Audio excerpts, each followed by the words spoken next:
खुदी को कर बुलंद इतना कि हर तदबीर के पहले खुदा बंदे से यह पूछे बता तेरी रजा क्या है। पूज्य गुरुदेव इसी बात को कहते हैं। पूज्य गुरुदेव कहते हैं कि तुम अपने आप को इतना मजबूत बनाओ, इतना मजबूत बनाओ, इतना विशाल बनाओ कि तुम एक योद्धा बन सको।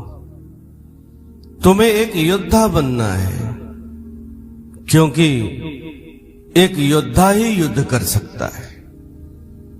किससे युद्ध करना है? तो अपने इंद्रियों से युद्ध करना है। इंद्रियों से युद्ध करने वाला ही योद्धा कहलाता है। समस्त संसार पर विजय प्राप्त करने वाला सिकंदर वास्तव में योद्धा नहीं है, क्योंकि वह अपनी इंद्रियों से हार चुका था। योद्धा तो अर्जुन था, जिसे कृष्ण ने बनाया था। गुरु ही एक योद्धा तैयार करता है। इसी क्रम में तो कृष्ण अर्जुन से कहते हैं, हे अर्जुन, तुम एक क्षत्रिय हो, क्षत्रिय, एक योद्धा हो। युद्ध से अपना मुख मत मोड़ो, संघर्ष करो, संघर्ष।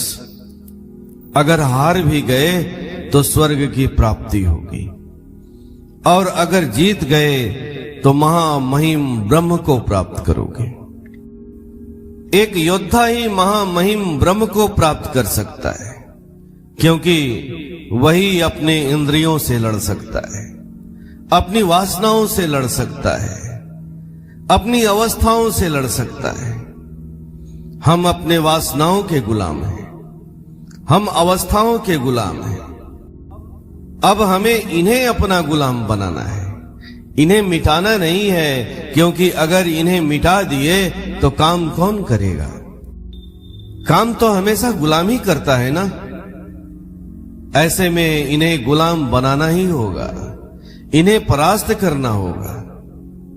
पूज्य गुरुदेव कहते हैं कि ऐसा कुछ करो जिससे वह तुम्हारा मालिक बनने का प्रयास न करे। सदा याद रखो, तुम एक मालिक हो, मालिक।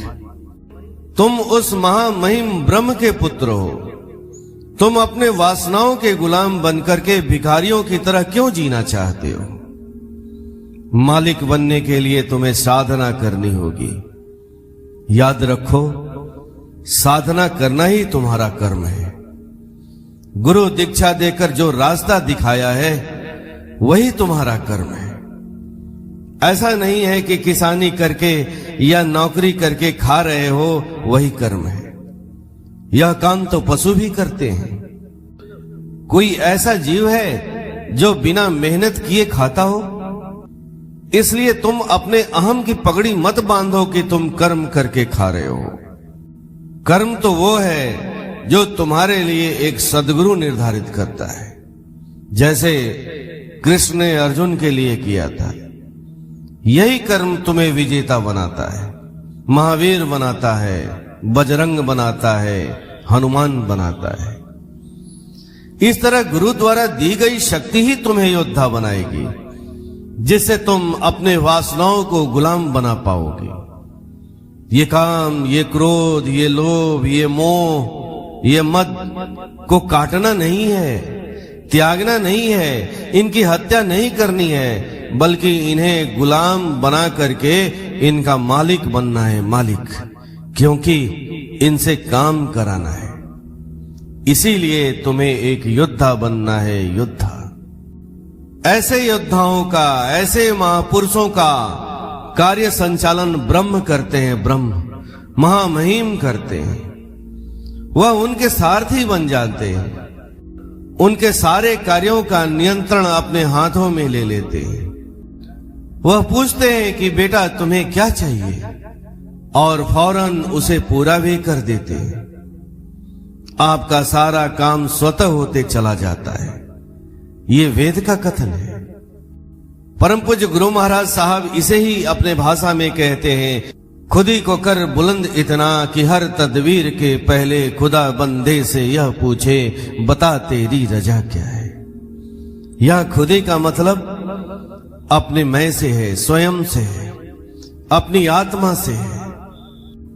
गुरु जी कहते हैं कि तुम अपने मैं को, अपनी आत्मा को इतना बुलंद करो, इतना बुलंद करो कि हर तदबीर के पहले, यानी तुम्हारे हर प्रयास के पहले वह पूछे कि तुम्हारी इच्छा क्या है, बता तेरी रजा क्या है, और उसे फौरन पूरा करते भी हैं। बस यही तो करना है।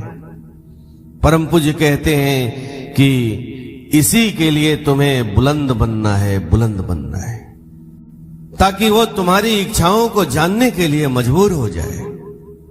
तुम्हारा जीवन भिखारियों की तरह इसलिए हो गया है कि तुम अपने पिता से जुदा हो गए हो। तुम्हें अपने पिता का ध्यान नहीं है जिसने तुम्हें संसार में भेजा है। क्या पिता से अलग होकर के कोई भी पुत्र सुखी हो सकता है?